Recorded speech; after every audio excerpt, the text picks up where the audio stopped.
So one of the ingredients I often have in my freezer, there's a few different ingredients that you can have to hand in your freezer that make kind of putting together a nice meal very quickly, very attainable, but not sacrificing on anything like flavour and things like that, and not necessarily using ready-made meals and things like that.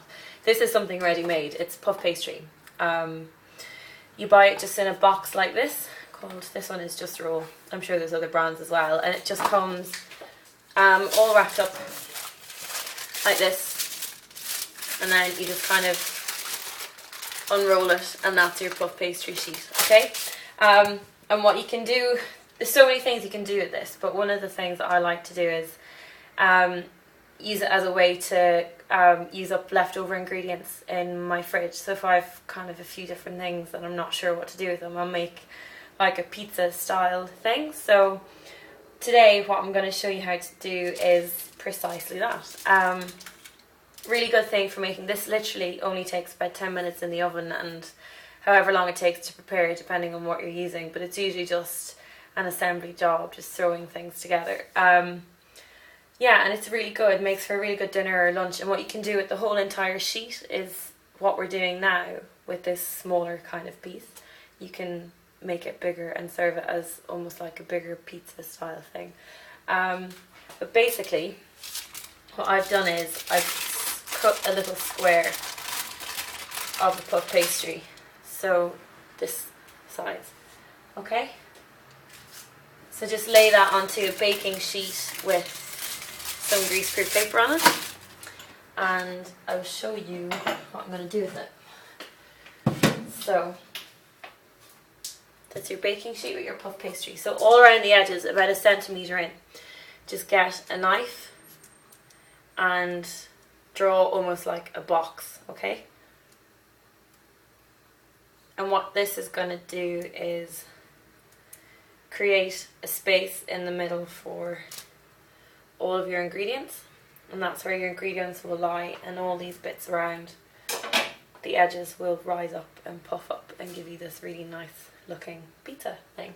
Okay, so that's what I have so far, and then I have this mixture of tomato puree and some mayonnaise, so I'm going to lay this in the middle.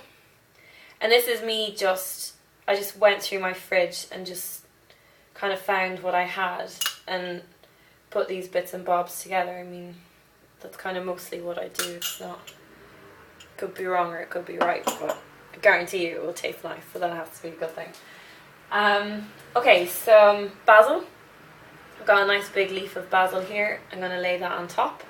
And then I had some sweet potatoes here, which I have grated, and some rocket. So I'm just going to mix them together, and I'm just going to lay them on top of the basil.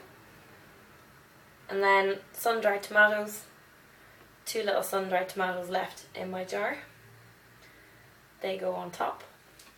And then I also found some Parmesan cheese in my fridge. So what I'm going to do is grate the Parmesan cheese on top. Be generous, you want lots. The nice thing about the Parmesan cheese, the thin shavings, some of them will melt and some of them will go really nice and crispy in the oven. And that's kind of it, that's all you have to do. And then what I'm going to do is with the oil from the jar of sunflower or sun-dried tomatoes, I'm just going to drizzle a small bit of that on top. And if you have egg wash, I don't have any eggs in my fridge at the moment, but if you do, crack an egg into a little cup or something, a dash of milk, and just all around the edges do just 1 layer of egg wash, and that will just make the puff pastry really nice and crispy. And that's it. This recipe, of course, isn't set in stone. It's all dictated by what you have in your fridge, and that's the nice thing about it. And it's good because it's a really substantial dinner or lunch by the time it's finished, served with salad, really nice dressed salad. Something really simple. So that's all you have to do with that. Okay, so that's how it's looking before you cook it. So that goes into your oven, and that will literally take about 10 minutes. And you want your oven to be quite hot for this to get the heat going through it straight away, and to make sure the puff pastry kind of comes up nice and crispy and puffy and it doesn't go all soggy and horrible. And then when you're finished, you'll end up with something that looks a little bit like this. So you'll see how all the edges here have puffed up and the inside is almost sunken with all of your ingredients inside. And that's it, that's your little puff pastry pizza, I guess. I'm not quite sure what you call it, but something along those lines. And that just serves with a really nice crisp salad, dressed really nicely with just some good olive oil and maybe a bit of mayonnaise on the side. Really, really nice.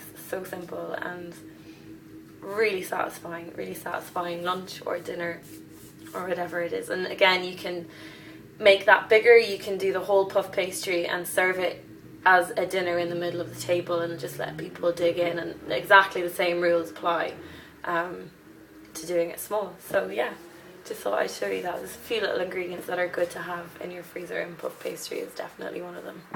Enjoy!